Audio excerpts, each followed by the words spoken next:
حضرت ابو ہریرہ رضی اللہ تعالیٰ عنہ بیان کرتے ہیں کہ رسول اللہ صلی اللہ علیہ وسلم نے فرمایا، صدقہ مال میں کچھ بھی کمی نہیں کرتا۔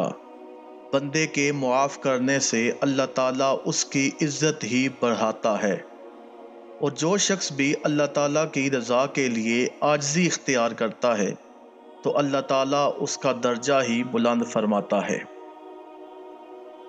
حضرت انس بن مالک رضی اللہ تعالیٰ عنہما روایت کرتے ہیں، حضور نبی اکرم صلی اللہ علیہ وسلم نے فرمایا، بے شک صدقہ اللہ تعالیٰ کے غصہ کو ٹھنڈا کرتا ہے اور بری موت سے بچاتا ہے۔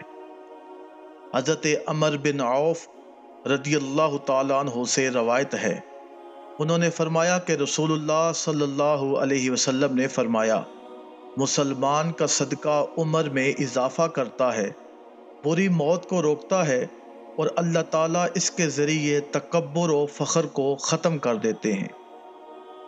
حضرت رافع بن خدیج رضی اللہ تعالیٰ عنہ بیان کرتے ہیں، رسول اللہ صلی اللہ علیہ وسلم نے فرمایا، صدقہ برائی اور بدبختی کے 70 دروازے بند کر دیتا ہے۔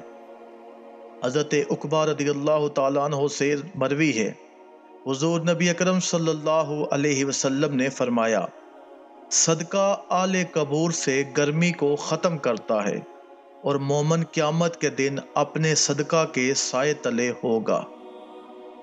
حضرت میمونہ بنت سعد رضی اللہ تعالیٰ عنہا سے مروی ہے، انہوں نے پوچھا، یا رسول اللہ صلی اللہ علیہ وسلم، آپ ہمیں صدقہ کے متعلق بتائیں۔ تو آپ صلی اللہ علیہ وسلم نے فرمایا، جو شخص ثواب کی نیت سے اللہ تعالیٰ کی رضا جوئی کے لیے صدقہ کرتا ہے، اس کے لیے یہ نار جہنم سے رکاوٹ ہے۔ ان حدیث مبارکہ سے معلوم ہوا کہ صدقہ کرنے کی بہت زیادہ فضیلت ہے۔ اور آخر میں ایک بات یہ بھی یاد رکھیں، ایک صدقہ ایسا ہے جو انسان کو دائرہ اسلام سے خارج کر دیتا ہے، اور وہ ہے حرام قطعی کو بطور صدقہ کرنا۔ حرام قطعی کیا ہے؟ یعنی سود کا مال ہے، رشوت کا مال ہے، کسی سے غصب کیا ہوا مال ہے، بہنوں کا حصہ غصب کیا ہوا مال ہے، وہ اللہ کی راہ میں صدقہ کرنے سے علماء فرماتے ہیں وہ شخص دار اسلام سے خارج ہو جاتا ہے۔